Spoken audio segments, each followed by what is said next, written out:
Welcome to vidonko.com। আমি Srabanti ma'am, তোমাদের ম্যাথসের teacher. চলো দেখে নিই কি প্রবলেম আছে।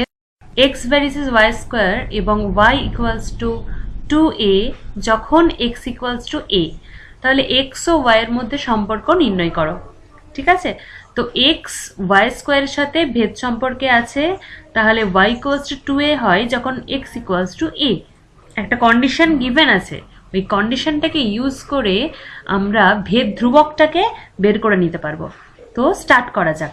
কি বলেছে, এক্স ভ্যারিস ওয়াই স্কোয়ার, বা কি লিখতে পারি, X equals to K Y square. ঠিক আছে, যেখানে কে নট ইকুয়ালস টু 0 আর ধ্রুবক সংখ্যা, এটা আমরা 1 নম্বর ইকুয়েশন দিচ্ছি। ওকে, এবার কন্ডিশনটা কি, y ইকুয়ালস টু 2a যখন x equals two a, y equals to 2a যখন x ইকুয়ালস টু a, তাহলে 1 নম্বর থেকে পাই। 1 নম্বরে যদি x আর y এর ভ্যালুটা বসিয়ে দিতে পারি, তাহলে k এর ভ্যালুটা পেয়ে যাব। 1 নম্বর থেকে পাই a equals to k into 2a the whole square. Okay, বা কত আসছে, a equals to 2a the whole square মানে 4a square, 4a square into k। ঠিক আছে, তাহলে k এর ভ্যালু হয়ে যাবে a বাই 4a স্কোয়ার। ঠিক আছে, তাহলে ওইটা হয়ে যাবে 1/4a।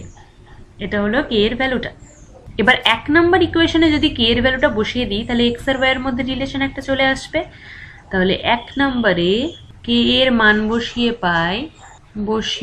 পাই কত, x equals to 1/4a into Y square, বা ওয়াই স্কোয়ার ইকুয়ালস টু 4, এটা ক্রস মাল্টিপ্লিকেশন হয়ে যাবে, তাহলে 4ax।